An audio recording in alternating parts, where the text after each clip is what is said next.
Hi, everyone. Welcome to Food Talk Live. I'm your host, Danny Nierenberg. Before I introduce our guest, I want to talk about how plant-based meat, dairy, and egg sales have really soared over the last several months.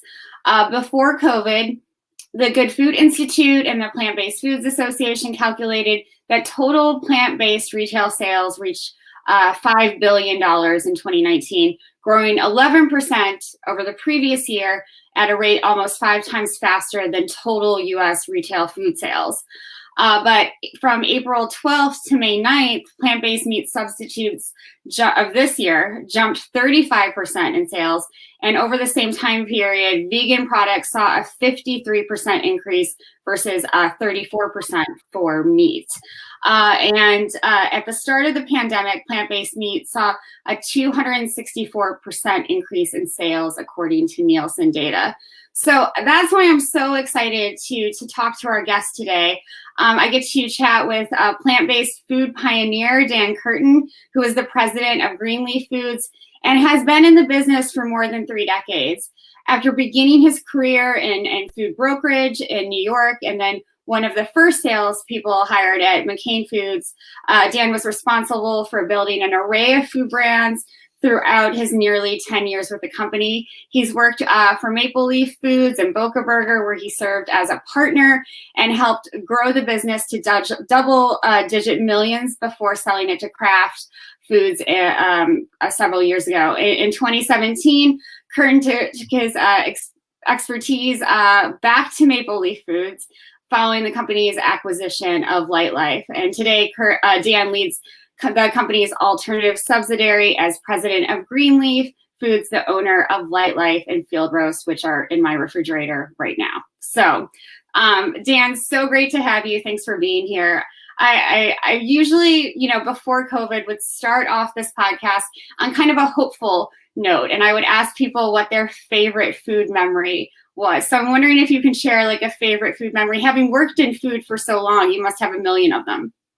Yeah, Danny, first of all, thanks for having me. I'm really, really excited to be here, passionate about this category. For me, the food probably surprise, if you want to call it, because I've been in the industry for a long time, was after we acquired Lightlife and having tempeh for the very first time. Yeah. I admit that I didn't know what tempeh was. I wasn't a user of it. I was incredibly impressed with it. It's a process that takes 24 hours to make, right? It's a fermented process. It's so versatile. It is absolutely delicious. It is now part of our food staple every week. So that's probably one of the foodie things that was a bit of a surprise that I absolutely love. And our tempeh business is just on fire right now. And it's as more and more people are getting exposure to it, I think it's a great product. So I see you're shaking your head. So I think you're a tempeh fan as well, right? But I've been a vegetarian most of my life, so, it's always been something. But, I only learned, over the last decade how good fermented foods really are for you. So it makes sense that people are really interested in them right now because of COVID. Fermented foods can help a lot with, immune system responses and that kind of thing. So it's exciting. I'm wondering why you got into food. You're one of 6 kids. When we spoke last week, you told me that you were more interested in sort of law enforcement or maybe becoming part of the FBI. How did food come into the picture? By accident. I ended up, I was a young guy working in New Jersey, working in a gas station, and a gentleman that came in on a regular basis said they were looking for some help during the summer. And I figured, hey, let me go out and try this food industry, work for a food broker and represent a lot of different brands in the New York marketplace, which is a great, awesome market. Right. And Danny, I just fell in love with it. I fell in love with connecting with people. I fell in love with understanding the branding that went behind these products. Before I just went into a grocery store as a consumer, and now I was going in with somebody that was giving things to people and helping nourishing them. And I just got really excited about that and fell in love with the industry. And I've been very blessed with the opportunities that I have. And I think the part that got me excited about plant-based was in the late 90s when myself and a couple other people bought Boca Burger, and that revolutionized the industry at that point in time. And now to be back involved with both Lightlife and Field Roast, the 2 brands that we acquired in the last couple of years, has just been remarkable. So I'm a very lucky person to be involved with a great industry, and plant-based is just exploding as you were rattling off some of those numbers. But Absolutely. yeah, Those statistics are crazy. It's surprising to me as somebody who's been veg for a long time and really seeing how more and more people are getting interested in and at least trying a few plant-based meals per week. Let's talk about Boca Burger for a minute because for such a long time that was really, when it came onto the market, it was, wow, I can eat this just like everyone else who eats a hamburger. And, I remember that. And for a long time, it was really the only product that, sort of represented that category. That must have been a really exciting time. it was, and I love being part of things that are being built, and we can bring differences to the consumers that are out there. And Boca was a unique story. It was started in Boca Raton, Florida, hence the name. And the original founder there did a great job with the product at that point in time. And we were fortunate enough to get this great brand. We had a lot of fun expanding it and growing it. And it was, to your point, that was the standard at that point in time and really broke through a lot. And that's what we're seeing today of, even though the category's been around a long time and Lightlife's been around a long time, over 40 years, we're reinventing that and really excited. I don't think there's ever been a better or more important time to be in this category as all this plant-based are exploding, as consumers are looking for choices. And I'm really proud of my team and what we've been able to accomplish in a very, very short period of time. Yeah, I want to talk about your team a little bit later and how that all works. But as you said, Lightlife has been around for 40 years, long before this sort of plant-based revolution that's now taking place. Can you share a little bit about the journey from Tempeh Works to one of the largest plant-based protein companies? Yeah, Danny, it's a great question, and I love talking about it, right? Lightlife started 41 years ago, literally in a garage. And the original founders started making tempeh, fermenting the product, packaging it, selling it to local restaurants and some local grocery stores. Really on the natural food side of the segment is where they were focused. And that was 41 years ago. And if you look today, we've got a portfolio now of over 30 different SKUs. Wow. We bought the business 3.5 years ago. We've invested significantly in capacity, in innovation, some new products. So it's been a great journey. And even though it's a 41-year-old brand, it's really, been in our arms and hands for the last 3.5 years. And, we're just at the beginning of where this journey is really, really going. It's all about great tasting product, nutritious, more sustainable products. And this plant-based protein it's just, the whole category is at a great tipping point. Yeah. And as the leaders in this category, I and my team want to be the ones that really just push us to this next level, because we love this industry. We love expanding it. We love talking about it, telling the story, and of course getting more and more people to try plant-based products. So it's a really, really exciting time, and I'm fortunate enough to be in the industry. Well, I think it's interesting that you talk about the journey and how, this is a really, you're looking at creating really great tasting products. And no matter how sustainable it is, or how socially responsible it is, what matters for consumers is taste. And I wonder if you can talk a little bit about how you create products that, are familiar to folks, but also taste really great. Yeah, thanks, Danny. One of the things I think that's really important for us, and we stress this all the time, is we are a food first company, a food forward company. We're not a tech company like some of the other newer companies that have gotten involved with plant-based. For us, it's all about food to start. It's all about ingredients and using the right ingredients that you're familiar with, and Danny, they're probably right in your cupboard. So those things are really important to us, and it was really articulated well as we went out a year ago, spoke to over 11,000 consumers, asking them what they want, what they are looking for in plant-based, and what they told us loud and clear is, they want to make sure that they've got recognizable ingredients. They want to make sure it's nutritious.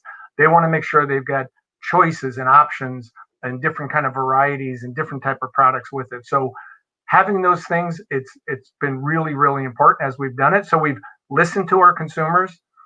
We've challenged our product development team. We've challenged our suppliers to help us with the ingredients to make sure, we're putting consumers first with the best products, most nutritious products with recognizable ingredients. And that has been part of the strength behind our brands, and it's obviously led to a lot of the significant growth that we've had.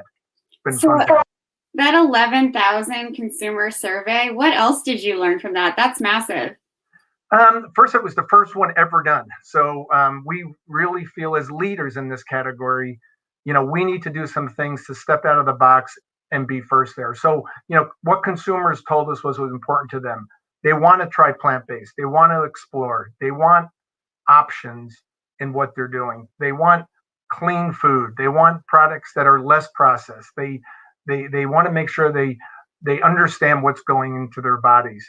They also were telling us, quite frankly, that like 90% of these people that we had spoken to who had tried plant-based for the very first time over that past year, they were flexitarians. So they weren't the hardcore vegans or vegetarians that have been part of this journey, part of this category. Danny, like you said, you are. And quite frankly, my wife is vegan. So we've been part of this journey in our household for a long time as well.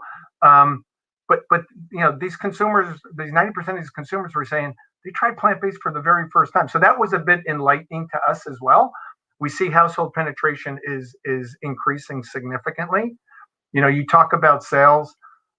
Sales in the category that we played in, which is the plant-based meat category, it's up 91% in this past year. It's just been absolutely terrific. So yeah, the vegans and the vegetarians, they're obviously a great part of our platform.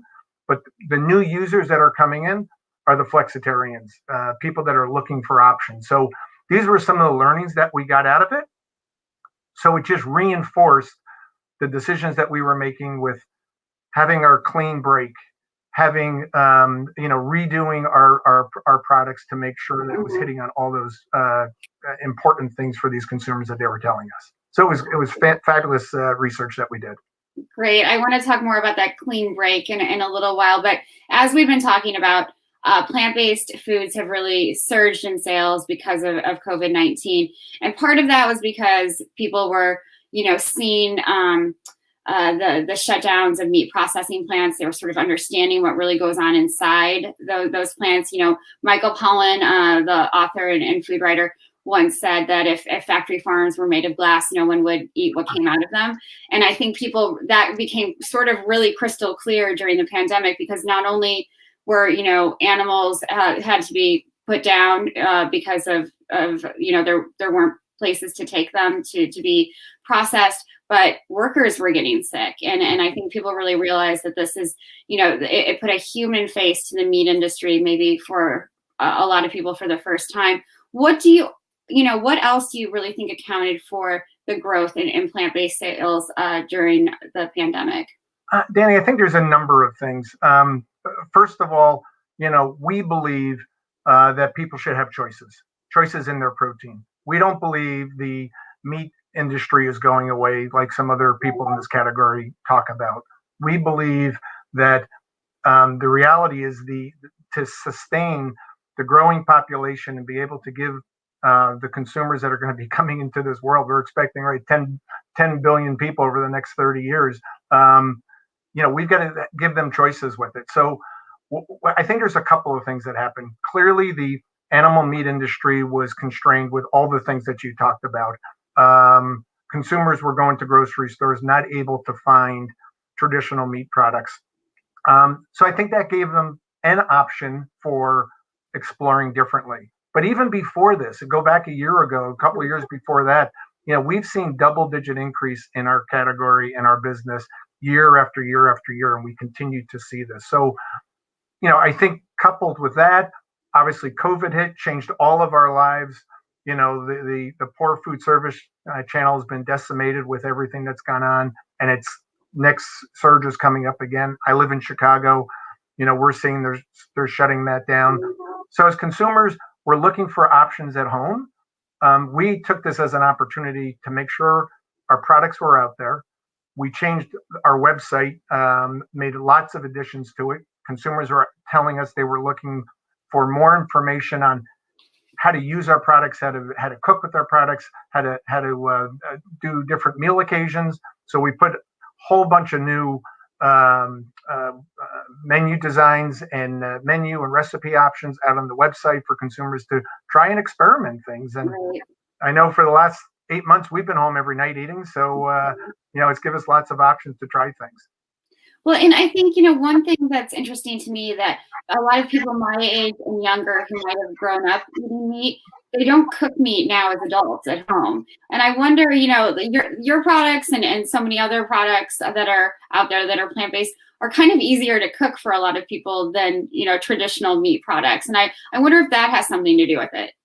Danny, I'm sure it does, and that's, one beauty that we have under Lightlife, we make over 30 different products. So you have different options. You're not just tied to just the burger or just ground. Mm-hmm. We make lots of different between deli meats and burgers and dogs and sausage products and tempeh. And, having variety, I think, is also a big point of difference between us and some of the other players that are out there.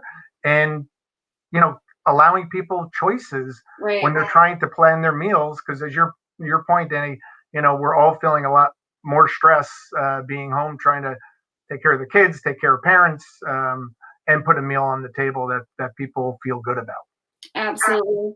I want to go back to what you mentioned about not wanting to shut down the traditional sort of meat industry and ranchers and farmers who are working very hard. I sometimes get called out on the same thing. Oh, you're vegetarian. You want to abolish the meat industry. And that has never been, I've always believed in mixed crop livestock systems, and they're very important for the sustainability of our food systems.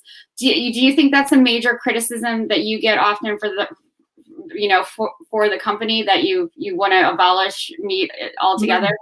I would say no, because we don't stand for that. We don't talk about that. What we talk about is choice. What we talk about is giving options. What Right. we tell is, do what you want, but do it in moderation. Don't overdo anything. You want to eat an animal meat product today? Go ahead. No problem with it. You want to do a plant-based? I think you'll be really impressed. If you haven't tried it, try some of the Lightlife products, follow the recipes that we have. I think you'll be quite impressed. But this is not a us or them. This is from our standpoint, this is how do we do these things together and allow options and allow choices for consumers, because that's what they're telling us they want. It's fantastic.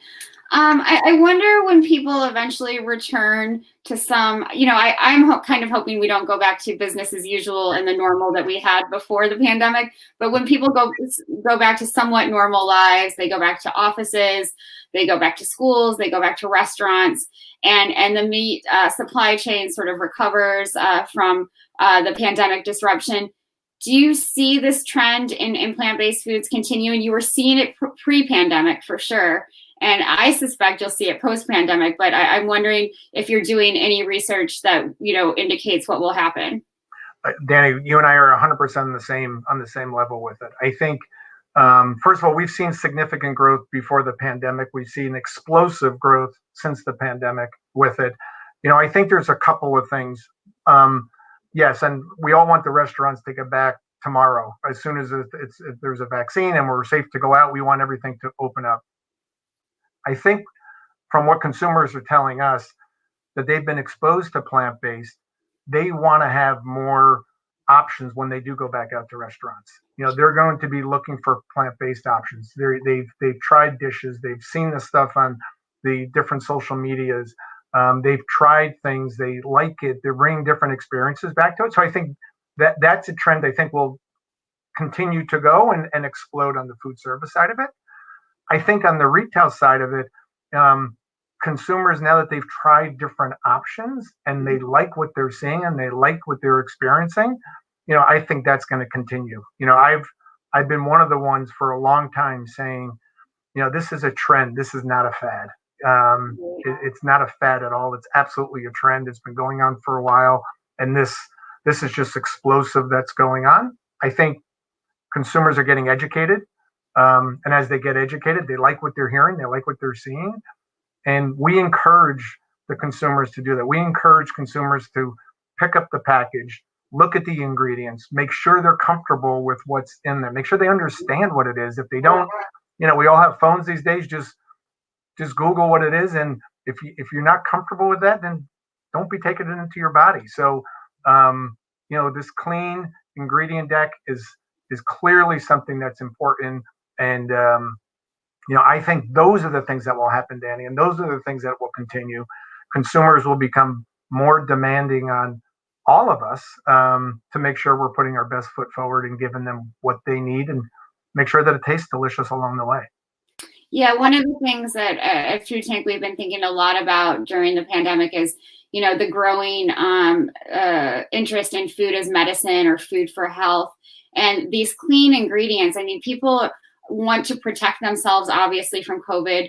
They want to build their immune systems. Having fewer ingredients, having, sort of less processing. These are things that people are really, really interested in right now. And I think will continue to be. It's not just, once the vaccines are out there and we eventually get to the other side of this, people aren't just going to suddenly stop caring about their health. I imagine there will be celebrations in the streets when we can all go out again. But this trend and really being concerned about protecting yourself, building immunity, that's going to stick around for a long time. Danny, 100%. And I would say, as you said, that it triggered, one other piece of information that we got from our data was, and the consumers are, 86% of the people told us they want to understand what the ingredients are. They want to understand what they're doing and what they're taking in. So I'm 100% in your camp. Consumers, they're very smart to begin with. They know how to get information. They know how to get data, and they're doing their homework. They're doing their research. And, we're seeing that for people that are on a health craze and they're trying to, eat better and do better things for their body. We see that with the millennials that are clearly far more interested in the whole package, if you want to call it. Growing up, I never took a picture of my food and put it out on some social media, yet that's what everybody does today, right? They have something delicious. They want everybody to know about it. And I think those type of things are all playing into more and better exposure to plant-based and giving people the permission to try it and experiment it, and they like what they see and they're coming back. So, we see a lot of those things, Danny, that you just chatted about, really all connected back. And as a leader in this, Lightlife is putting its foot forward. I'm challenging our team. We're challenging each other to make sure that we're doing that. And, I feel that's our duty and our responsibility. We've been around for 40 years because obviously we've done a lot of things great. We're going to be around for the next 40 years because we're going to do things even better going forward. That's great. Can you talk a little bit about the ingredients? We've just sort of been very, talking about them in a vague way that they're clean. Can you talk about some of the ingredients that go into a few of your products? Yeah. So, we use different type of protein. So we do use soy protein. We do use pea protein because they have different attributes and it gives a different eating experience. But, we are using, we're not using fillers. We're not using things that are synthetic. There's some talk out there of other people that are creating things in a lab and putting those products into theirs. We don't do that. Sure. That's not the right thing to do. As I mentioned, the ingredients, you probably have right in your cupboard. Things like coconut oil and canola oil and sea salt and different powders that we use and spices that we use in our ingredients as we do this. So we're really proud of kind of where we're at and where we're going on this journey that we're on. Yeah, one of the things that I hear from sort of my non-vegan, non-vegetarian friends is that they're concerned about texture. But I think, that's something that, companies like yours have accomplished, gotten to a really good texture. We're not talking about sort of the hippie foods of the 1960s, vegan foods of the 60s. There's really good texture now.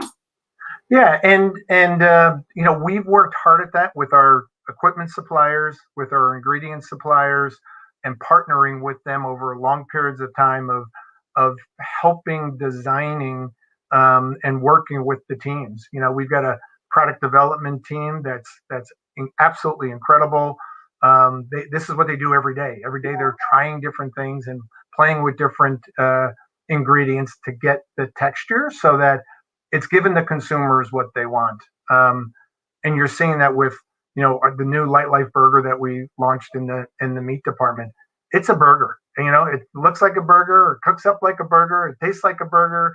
Those things are really, really important. The old ways of a quote veggie burger, while there's an importance for that and it's a need for that, it's not the flexitarian that's coming over for that type of product. They want products that are more recognizable and have a great eating experience with that. So that's one of the things we spend a lot of time, Danny, with the team, perfecting those things and making sure that it works before we just kind of launch it into the marketplace.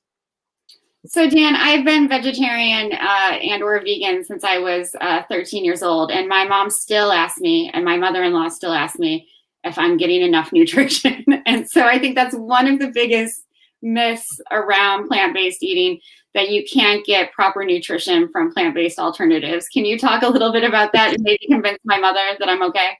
Well, tell Mom to call us up, and we'll bring her over to our innovation center. She can see what it is. It's really important, Annie, to have that of the mixed balance, right? And making sure that we're giving the right, the whole profile so that it's nutritionally good and strong. We want to make sure there's no cholesterol in these type of products, so that's really important. Sodium is something that you're always taking a watch on, so you got to be very, very close with that as well. And the fats, we got to make sure that you got the right balance so you don't overdo one or the other. So the answer is yes, they are very nutritious. I would challenge anybody about that. It works incredibly well, and we've seen the write-ups from all the nutritional people that have looked at this category and see where it's at. But again, it's a balance. It's taking things in moderation and making sure that you're delivering on the right spot as we go through this whole piece of it, for sure. And do you get questions from consumers about that type of thing? Do people write into your website? I'm sure they're asking for recipes. I'm sure they're asking about the nutritional content of the products. Do you get worried sort of questions from consumers? I would say worried. I would say it's more inquiring about it. We've always been truthful, and we've always laid everything out from our package to our ingredients to the information. And we love when consumers are reaching out, because it shows they're intuitive and they want to find some things out, but they're also trying to make sure that they've got their facts together. I would say, back to, no disrespect to your mom or mother-in-law, but there's misconceptions sometimes about things out there, and giving them the facts and the right answers is something we pride ourselves on, and we do it all the time. We have we do a lot of things on social, a lot of things on our website as well. It gives consumers a platform to be able to ask questions, and for us to give them answers and direction to do it. As we go through, protein levels are very, very important, and having that right balance through there is it's really key as we see this. Yeah, and you have a much more demanding consumer than you did maybe 20 years ago. Yeah, and I think that interaction, whether it's on social media or through the website or whatever else, I think it's really important, because those consumers want answers. They're more informed probably than consumers 20, 30 years ago even. So I think it's a really exciting time to be in this space. You mentioned responsibility as as a leader of a company. That's not something you hear often enough from business leaders. I talk to corporate executives all the time, and very few of them mention responsibility. Can you dig a little bit deeper into what you mean by the sense of responsibility you have? I know it's for your team and for the products, but I'm sure some environmental and social issues figure into that too. Yeah, it's the whole package. I mean, again, we're a food first and a food forward company. So check. That's really, really important from our side of it. Taking care of our associates and team members. number one priority. When everything happened with COVID, we put all the protective devices in place. We still do this to this day. We have daily screening every time people are coming in for their shifts or doing things that are meetings or whatever it may be. We're making sure that everybody is staying safe. We do that for them and for their families as well, because that's incredibly important. Beyond that, as we feel it's our responsibility to give back and do the right things, make sure that we have sustainability built in. We became one of the first food companies to go 100% carbon neutral. We did that this past year. Part of our parent company did that as well, Maple Leaf Foods. But that's what leaders do, and doing those things that are good for the long term of health of our environment is really, really important to do that. So those are things that we believe we need to do to give back. I want a great planet for my grandchildren and my great grandchildren, right? As we kind of go through that, and having those important spaces, I think, sends the right message to not only our associates but to our customers and our consumers that we care. We really, truly, truly care about these things, and those things are really, really important as we kind of build the future and continue on this long journey that we're on here. Absolutely. And honestly, the companies who don't take on that responsibility, they're going to be left behind. And I think that's important. And you mentioned the carbon neutral pledge. I'm wondering what that meant for the company's supply chains, and how do you build transparency around the pledge? Well, first we made the decision that this was what we wanted to do. We did that a number of years ago, and you can't get there overnight. You have to have a path. We embraced our suppliers, shared with them what our journey is, had them participate with that as well. We spoke about it with our associates. They understood it, and it's been a program that's just been embraced throughout everything. I will tell you, when I shared it with my family, my wife and kids, they were excited that we were doing these things going forward, that it wasn't just, company first and forget everybody else. No, it's finding that balance, taking care of our consumers, taking care of the environment, doing those things that are important. And as leaders, that's something, Danny, that we take very, very seriously. And you become an example for other companies as well to sort of do the same thing. Yeah, I hope so. We did that. We obviously announced that, this clean break that you and I talked about a little bit of, how do we have less ingredients, recognizable ingredients that consumers are aware. I challenged our team about a year ago. I'm incredibly proud of what our product development team was able to do. And we literally went through ingredient by ingredient, challenging it, understanding the functionality of it, understanding what other options that were out there. And then I challenged the industry. I challenged the industry back at the end of August, saying, come on, everybody, let's do this. Let's do this as an industry. And that's what I believe leaders need to do. Do that as an industry and rise up for everybody, because the consumer is going to win at the end of the day. And that's what's really important. Well, and the planet's going to win too. And I think that's, an important part of this. I want to go back to consumers for a minute, because obviously not all plant-based products are created equally. McDonald's just announced its McPlant, which will be its own plant-based burger. Not something I probably will be eating, but I'm sure other consumers will. We talked a little bit about advice to consumers, and you're trying to do that with sort of your clean ingredients. But what advice do you give, to somebody who's trying plant-based for the first time, and sort of giving them that primer on understanding that not all of these products are the same? Yeah, listen, with the recent announcement from McDonald's, I think it's awesome. This is about availability. This is about giving people choices, giving people options. There's a number of restaurants and QSRs that have launched plant-based foods. Danny, we think it's great. We think it's absolutely terrific, because it's letting people recognize that products have come a long way from where they were, and to give it a try. I would say, I think you're going to be very impressed with what you experience out there. To your point, not all are created equal, so you'll have to determine what's right for you. I would encourage people to go out, try a Lightlife product if you haven't. And if you don't like it or if you have questions, get back to us. We will do our best to guide you through that journey, give you the options of the products of what's available, talk through what it is and what it's all about, but try it. The category is exploding. We're seeing significant increase in sales. Yes, there's more frequency for consumers that have been in this category, as you and I were talking, but there's a whole lot of people that are coming in and they keep coming back, which says, they're liking what they're hearing and seeing. And I think, the more exposure plant-based products get, the more people realizing it's not a fad. The more people are willing to try and experience and experiment things. And quite frankly, we do that in our house all the time. As I mentioned to you, my wife is vegan.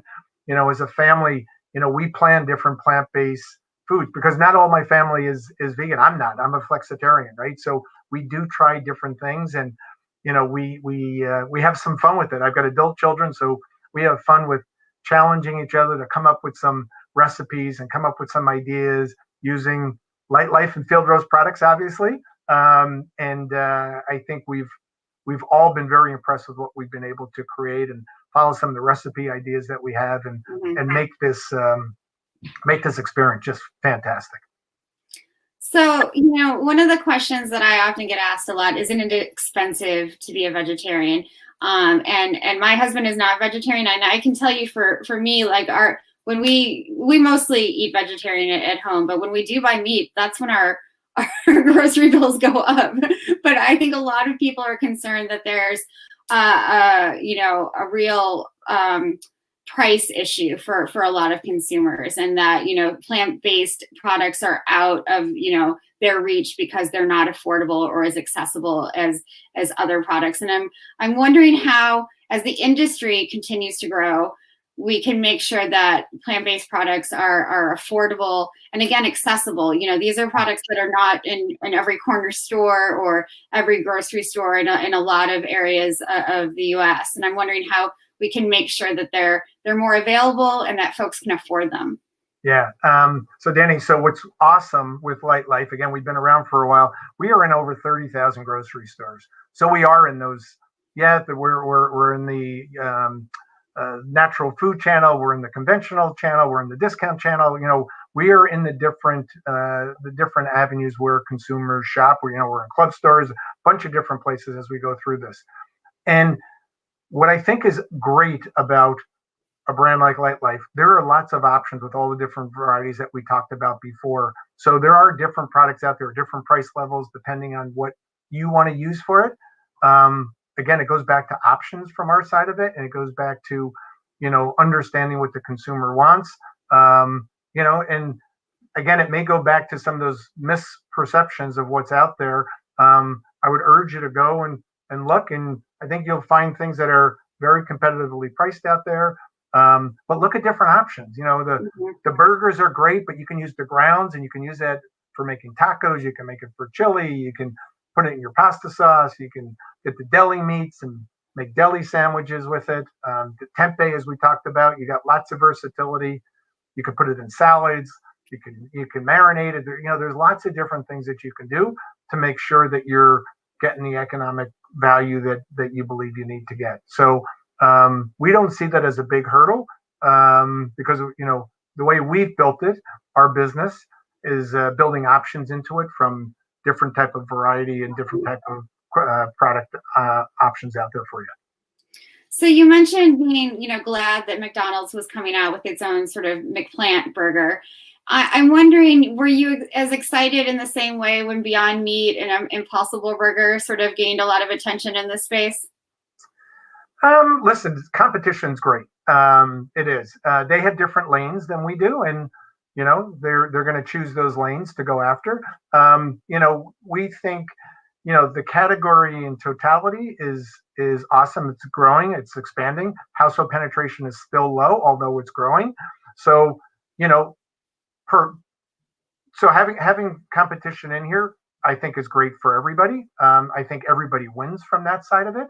And as leaders, some of the things that we've done, like challenging the category to be cleaner, challenging others to do things like carbon neutral, those things are going to be great. I think you have to look at the DNA of some of these companies and say, are they food first company or not? Right. Are they food forward company or not? And I let you and everybody else be their own judge of that. We know what we are. That's the lane that we chose. We're really, really excited about it. It's working for us. And listening to consumers and giving them what they want, having a deep understanding of this category. As I mentioned, I've been around for a long time with it. The brands have been around for a long time. A lot of our associates have been around that really, really know this. So it's not just the idea of the week or the idea of the month. It's people that are really passionate about this space. Absolutely. The last time we spoke, you talked about, you're either a food company or a tech company, and you've decided to be, again, a food forward company. And some of these others, who are out there in the space, and it's really growing, there's plant-based fish products, there's plant-based, everything's, sort of growing at this point, plant-based shrimp, plant-based pork. It's kind of this crazy time to be a vegetarian because there are so many options, but a lot of it is very tech focused, and you decided not to go that route. You just decided to go on this sort of journey of really honoring the food and honoring the taste that comes from it. Yeah, we've kind of described it inside, Danny, as that we're a food company that uses technology, not a technology company that uses food. And I think that's a big point of difference between us and some of the other players that are out there. And what I mean by using technology, it's working with our suppliers and our equipment suppliers and things to make sure we are delivering the best product forward. But we make our stuff in kitchens. We design all of our products in kitchens with real ingredients. And those are the things that set us apart. Those are the things consumers are telling us that they want. And those are the things we know in the short, medium, and long term are gonna win. Great. So just to wrap up, we started out on a hopeful note talking about your favorite food memory and really learning about tempeh. What are your hopes post-COVID for the industry? Well, we believe the future of plant-based food is all around this clean, nourishing health, right? Having superior products. We want to continue that journey. We've got a number of innovation products that we're going to be launching in Q1 of 2021. Because of COVID, a lot of things had to be held up. A lot of food service operators wanted to pause. They had to pause as they were getting restrictions. A lot of retailers, needed to just get product on the shelf and not worry about bringing new stuff onto the shelf. So as things get back to whatever that new normal is going to be, I think you're going to see a lot of innovation coming out from Lightlife as well that we're really, really excited about. The journey that we're on of cleaning up all the products is something we'll be doing as well. We'll be launching some new products, some new packaging as well, and some other new platforms. So a lot more to come from Lightlife. We're not done with this journey. That's for sure. So that's what we hope happens, right? That consumers continue to be exploring, continue to be curious, continue to try things, be impressed with what they have, and come back for more and try it more and ask for it when they go to their restaurants, look for it when they go to their grocery stores, and just make it part of their everyday diet and every week diet as they plan out their meals. That's exciting. Where can people find more information about Lightlife? Go to our website, so www.lightlife.com. Lots of information on there. As I mentioned, lots of recipes. There's a store finder is there as well. But as I said, we're in over 30,000 grocery stores, so we are, I'm sure, in that corner grocery store around from you. We sell products in both the produce section as well as the meat section. So different products, different offerings. So if you got to look for it, I'd urge you to try our burger. I think you'll be incredibly blown away. I'd urge you to go and pick up the packaging compared to others that are there, and you make your own decision what you're comfortable with. But I think you're going to like what you see with it, and get involved with us. We've got a lot of things going on social, a lot of things on our website. We love hearing from consumers. You're all passionate about what you like as well. Let's be on this journey together. This isn't my journey or Lightlife's journey. This is all of our journey, and we encourage that. We really encourage that. This past year we've sold over 100 million servings of Lightlife food. So there's a lot of people that love our product out there. I can't wait to be sitting here next year, Danny, and say, hey, we're now did 200 million servings as things continue to go. So we believe we're in a really great spot, but we're still at the infancy of this, and we want to make sure we're giving you and all the other consumers and your husband and the kids and everybody the products that you'll be proud to have on your table, you'll be proud to order when you go out to a restaurant. That's great. Thank you so much, Dan. I've learned a lot during this conversation. Really nice to see you. Thanks for being with us. Danny, thank you very much. So I got a quick question for you. What's your favorite Lightlife product? It's the field roast chipotle sausages. Those are my favorite. Okay, yeah, those are absolutely delicious as well. So I use them too much. What's that? I said I use them too much. There you go. So thank you for the time. Again, I just want to highlight that we're leaders in this category. We love this space. We love what this is all about. It's all about clean, nourishing health. And Lightlife, we're a food first company, and we always will be a food first company. Thanks so much, Dan. You take care.